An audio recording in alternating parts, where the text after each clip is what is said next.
everybody, Amy here. I wanted to pop on and show you what we were making for supper and talk to you a little bit about our cookware. So, first of all, it's preheating. So while it's preheating, I'm going to do a couple things while I talk to you because it is very responsive, these pans, and so I don't want to overheat them while I'm talking because sometimes I just do that and forget. So, we're talking about stainless nonstick. So for those of you who've asked about induction cooking, or for those of you who have families at home that love to turn their cookware up on super high, or if you have cookware that likes to go in the oven and in the dishwasher, these are really, really beautiful pieces. So I am making some chicken thighs. Some teriyaki chicken thighs. So the recipe calls for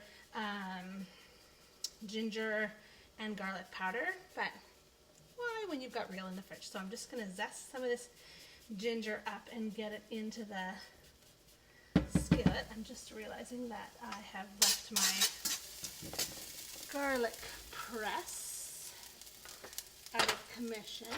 It's actually in the dishwasher. I actually have a couple of them. Well, we're going to do something new tonight, and we are going to grate our garlic too. Stainless nonstick pans. So, dishwasher, oven, and that's actually what I'm going to do tonight. I should probably turn on my oven because that's the plan. These pans are so responsive; they just collect the heat. So they are stainless steel. So if you like to cook on stainless steel, they are incredibly responsive, like all stainless steel is. So if you can see the sort of grid pattern from there, that is in the pan. So the black is the nonstick material, and the silver that you see is the stainless steel coming through. So this pan is going to act like stainless steel, but it is going to be magical to clean up like our nonstick. So what I'm actually going to do is I'm going to brown the chicken.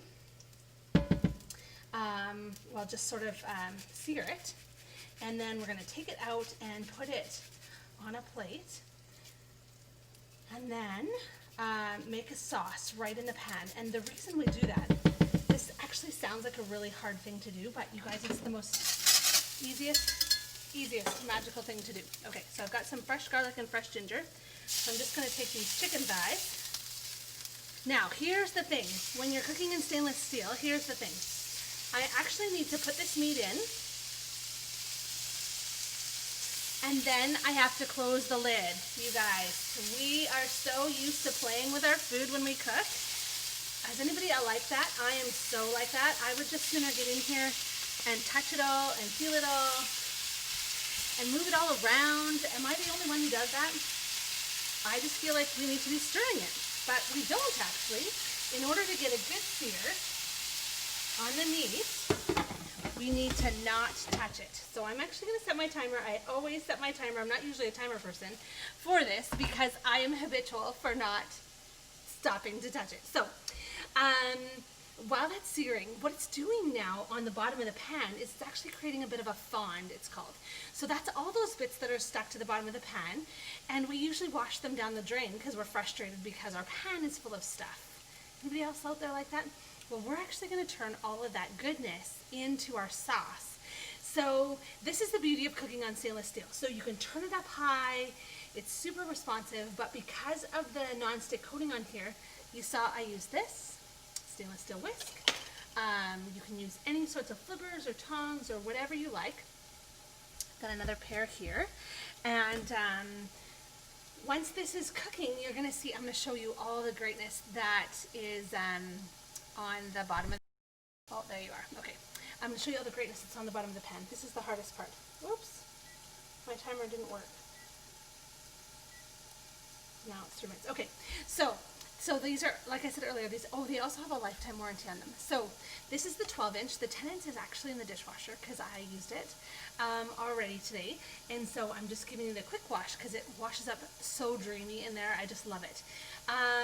We use this for all of our shrimp. We have done like butter-basted steaks in it. Honestly, we use these ones almost every day. Last night I did a vegetable stir fry. So I made pesto yesterday, and then I made a vegetable kind of pasta, like a zucchini pasta. to put the pesto on, and so I did that in the skillet and then just warmed it up. Because they can go in the oven to, I believe it's 425. They are just such great pans to cook with because they do all the jobs. And so there's a couple recipes that I shared earlier today that use this pan as really a one pan meal. So you put the vegetables right in here as the sauce is making. I'm not going to do that tonight because we're just going to have rice and peas because it's teriyaki night and I felt like that was appropriate. So I'm going to give this another, that's been about 3 minutes. Okay, so I'm going to take it off and then I'm just going to flip it. Okay, so we're not going to play. We're just going to flip.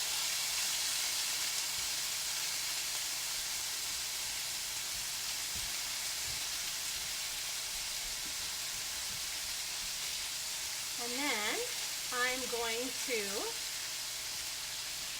put the lid back, set it for another 2 more minutes. And then once it's done there, I want to show you all the fun. Okay, so what else can you do with this? You could totally cook a cake in your oven. You could totally, oh gosh, we do lots of vegetable dishes in it. You could do frittatas, you could do cobblers, really anything that you would do in a pan you can do in this thing. Now, where it isn't really shine, which we talked about yesterday or the day before, whenever we talked about non-stick skillets, where it doesn't really shine is in eggs. But if you're doing like a scrambled egg and use a little bit of butter or oil, just like you would if you were in a stainless steel skillet, you would need to do that here as well. So, I've got those in there. I'm just going to grab a little plate.